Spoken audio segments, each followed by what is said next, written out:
Assalamualaikum warahmatullahi wabarakatuh. Om Swastiastu, salam namo buddhaya, salam sejahtera bagi kita semua, dan salam harmoni. Perkenalkan, kami adalah kelompok 1 dari mata kuliah Manajemen Sumber Daya Manusia, akan mempresentasikan materi tentang pentingnya manajemen sumber daya manusia dan tantangan-tantangan yang terdapat di dalamnya. Sebelumnya, izinkan saya memperkenalkan anggota dari kelompok 1. Yang pertama yaitu adalah saya sendiri atas nama Ayu Hartini dengan NIM 2211021014. Selanjutnya ada Iwayang Gede Darsana dengan NIM 2211021001. Di sini kami akan mempresentasikan materi tentang manajemen sumber daya manusia, khususnya tentang peran penting manajemen sumber daya manusia dan tantangan-tantangan yang terdapat di dalamnya. Baik, untuk pembahasan yang pertama yang mengenai peran penting manajemen sumber daya manusia akan disampaikan oleh saya sendiri. Adapun peran penting manajemen sumber daya manusia yang dilihat dari pendekatan multidimensional. Apa sih multidimensional itu? Dalam pendekatan ilmu sosial dalam metodologi sejarah 2014 karya Sartono Kartodirjo, pendekatan multidimensional adalah suatu pendekatan dengan menggunakan bantuan konsep-konsep dan teori-teori dari berbagai cabang ilmu sosial yang dibagi menjadi 6 bagian. Yang pertama yaitu ada pendekatan politik, lalu yang kedua ada pendekatan hukum, yang ketiga pendekatan sosiologikal, dan yang keempat pendekatan administratif, yang kelima pendekatan ekonomi, dan yang terakhir ada pendekatan teknologikal. Adapun pendekatan politik. Pendekatan politik terhadap pemahaman pentingnya manajemen sumber daya manusia yang terangkat dari keyakinan yang semakin mendalam di kalangan para politis bahwa aset terpenting yang dimiliki oleh suatu negara bangsa adalah sumber daya manusianya yang terdidik, tekun, terampil, mau bekerja keras, dan rela berkorban untuk kemajuan bangsa negaranya. Kemudian yang kedua yaitu ada pendekatan hukum. Salah satu indikator kehidupan masyarakat modern ialah makin tingginya kesadaran para warga masyarakat akan pentingnya keseimbangan antara hak dan kewajiban masing-masing. Kemudian yang ketiga yaitu tentang pendekatan sosial-kultural. Pendekatan ini sangat penting karena berkaitan langsung dengan harkat dan martabat manusia. Alasan utama lainnya ialah karena meskipun benar bahwa teori manajemen termasuk manajemen sumber daya manusia yang bersifat universal, tetapi penerapannya tidak pernah bebas dari nilai-nilai dewasa.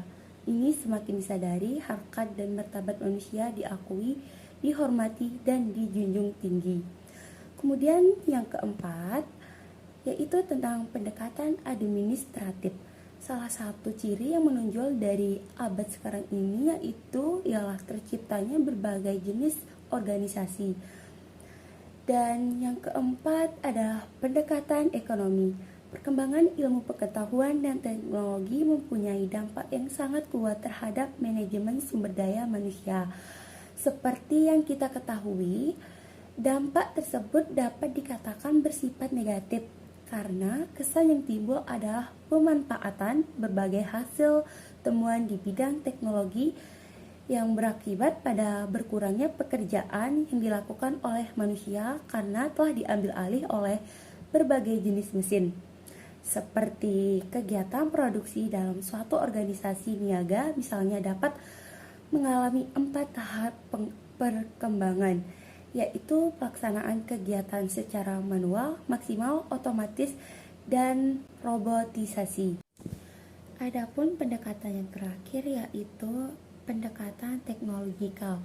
Seperti yang kita tahu pada masa sekarang ini, teknologi sudah makin berkembang dari masa ke masa yang memudahkan dan mempersingkat proses pertukaran informasi, meningkatkan dan kreativitas pekerjaan, memungkinkan pembelajaran online sepenuhnya seperti yang kita lakukan seperti sekarang ini. Materi yang selanjutnya akan disampaikan oleh teman saya. Baik, di sini saya akan menjelaskan tentang tantangan-tantangan yang terjadi dalam manajemen sumber daya manusia. Tantangan tersebut dapat dibagi menjadi 3, yaitu tantangan internal, tantangan eksternal, dan tantangan global. Tantangan internal adalah tantangan yang muncul dan berasal dari dalam sebuah perusahaan, organisasi, ataupun instansi yang di dalamnya mengatur sumber daya manusia. Kemudian, tantangan eksternal adalah tantangan yang berasal dari lingkungan sekitar atau bisa dikatakan dari luar. Contohnya adalah tuntutan dari pemerintah saat pandemi COVID-19, di mana diwajibkannya melaksanakan protokol kesehatan 3M. Kemudian yang terakhir ada tantangan global. Tantangan global adalah tantangan yang muncul berdasarkan dengan arus globalisasi yang sangat pesat. Kembali ke Ayu. Nah, kesimpulannya, dari kedua materi yang telah kita jelaskan di atas, dapat disimpulkan bahwasannya manajemen sumber daya manusia itu memang sangat penting bagi kehidupan manusia, apalagi dalam dunia bisnis, karena tujuannya adalah untuk memajukan visi perusahaan serta membantu terkait pengadaan pelatihan dan pengembangan karyawan demi tercapainya target yang telah ditetapkan. Akan tetapi, di balik itu semua, manajemen sumber daya manusia juga memiliki beberapa tantangan-tantangan di dalamnya. Seperti yang telah dijelaskan sebelumnya, yaitu ada tantangan internal, eksternal, dan yang terakhir yaitu tantangan global. Ketiga tantangan tersebut saling berkaitan antara satu dengan yang lain. Karena di dalam manajemen sumber daya manusia, pastinya ada beberapa tantangan di dalamnya.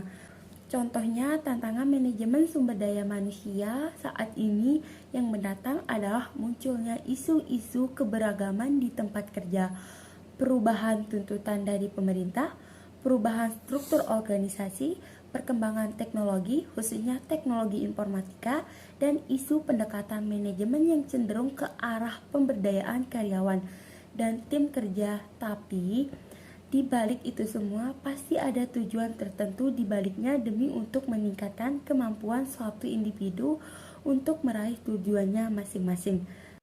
Sekian yang dapat kami sampaikan. Bila ada kata-kata yang kurang berkenan, kami mohon maaf yang sebesar-besarnya. Akhir kata, kami tutup dengan wassalamualaikum warahmatullahi wabarakatuh. Om Santi Santi Santi Om. Sekian dan terima kasih.